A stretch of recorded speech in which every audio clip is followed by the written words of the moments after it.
The atrocities against Hindus in Bangladesh continue, and PDP chief and former Jammu Kashmir Chief Minister Mehbooba Mufti has now drawn a parallel to the situation in Bangladesh to that of India. Yes, she has sparked massive controversy once again with her words. BJP has now hit out at Mehbooba Mufti and said that the PDP chief is towing the line of Pakistan and Jamaat-e-Islami. Take a listen in. हमारा मुल्क भी हमसाया मुल्क जैसा बन जाए। अभी देखिए बांग्लादेश में बहुत बुरा है, वहाँ हमारे जो हिंदू भाई हैं उनके साथ बड़ी जाती हो रही है जो हमने सुना है। तो यहाँ हम माइनॉरिटीज के साथ जाती करें तो फर्क क्या है?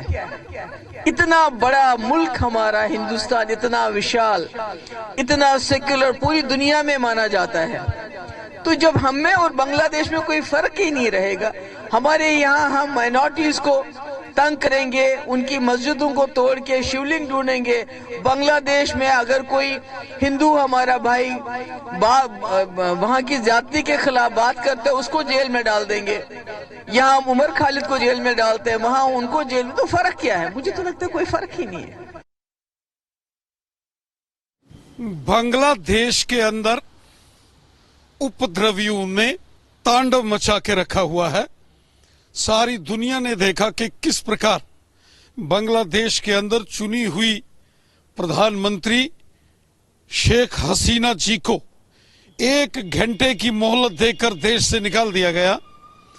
बांग्लादेश के अंदर जो माइनॉरिटीज हैं, अल्पसंख्यक जो हिंदू समुदाय के लोग हैं, उन पर किस तरह से घोर अत्याचार हो रहा है। मंदिर तोड़े गए, घर तोड़े गए, धार्मिक स्थलों को बर्बाद कर दिया गया, तहस नहस करके रख दिया गया, जीवित लोगों को पकड़ के जिंदा जलाया जा रहा है। पूरा विश्व इस समय बांग्लादेश के हालात को लेकर चिंतित है और वहीं महबूबा मुफ्ती का ये बयान और उसकी तुलना बांग्लादेश कि यहाँ को छोड़ के बयान देना, ये बहुत ही दुर्भाग्यपूर्ण है।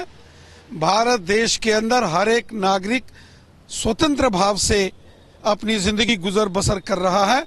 स्वयं महबूबा मुफ्ती साहिबा को यहाँ किसी प्रकार से कोई खतरा नहीं है। वो चुनाव लड़ें, वो दिल्ली जाएं, बम्बई कलकत्ता जाएं, वो अपने इंडी गठबंधन के साथ मुंबई में जाके मीटिंग करें, कोलकाता में मीटिंग करती हैं, दिल्ली में मीटिंग करती हैं, जम्मू के साथ साथ कश्मीर में मीटिंग करती हैं। उनको किसी प्रकार का डर खतरा नहीं है, लेकिन देश के खिलाफ षड्यंत्र किया है महबूबा मुफ्ती ने और ये राष्ट्रद्रोह है। ये राष्ट्रद्रोह है, ये देश का अपमान किया है। और वहीं ये बांग्लादेश के अंदर जो उपद्रव हो रहा है और कभी कभी पाकिस्तान की भाषा और जमात की भाषा महबूबा मुफ्ती बोलती हैं, जो ठीक नहीं है। जिस लक्ष्य को लेके, जिस टारगेट को लेके मैडम महबूबा मुफ्ती इस प्रकार के बयान दे रही है, उनका फेलियर आज भी तय है, कल भी तय है। ऐसे बयानों का इस भारत के लोकतंत्र में, इस भारत देश में कोई स्थान नहीं है।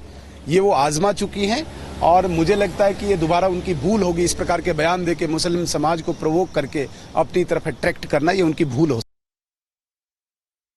ये लोगों को गुमराह करने वाली बात है। अगर आपको हिंदुस्तान पसंद नहीं है तो वहां जाकर के रहिए, कोई ऐसा किसी ने मजबूरी नहीं आपकी। हमेशा से भारत को नीचा दिखाना इन लोगों का काम है और ये पाकिस्तान प्रस्त लोग हैं। और खास करके जब भी कोई इस प्रकार की बात होती है, बांग्लादेश में जिस प्रकार से नरसंहार किया जा रहा है, पूरा इस पर विश्व चिंतित है, लेकिन इनकी भाषा अलग है। ये असहनीय है और इस प्रकार के लोगों को जो देश के खिलाफ बोलते हैं, कहीं ना कहीं एक्शन होना चाहिए। महबूबा मुफ्ती जी वही है जिन्होंने कभी भी कश्मीर में जो इस्लामिक जिहाद हुआ और जिसमें कश्मीरी हिंदुओं को मारा काटा गया, उन्होंने आज तक उसे इस्लामिक जिहाद नहीं कहा है।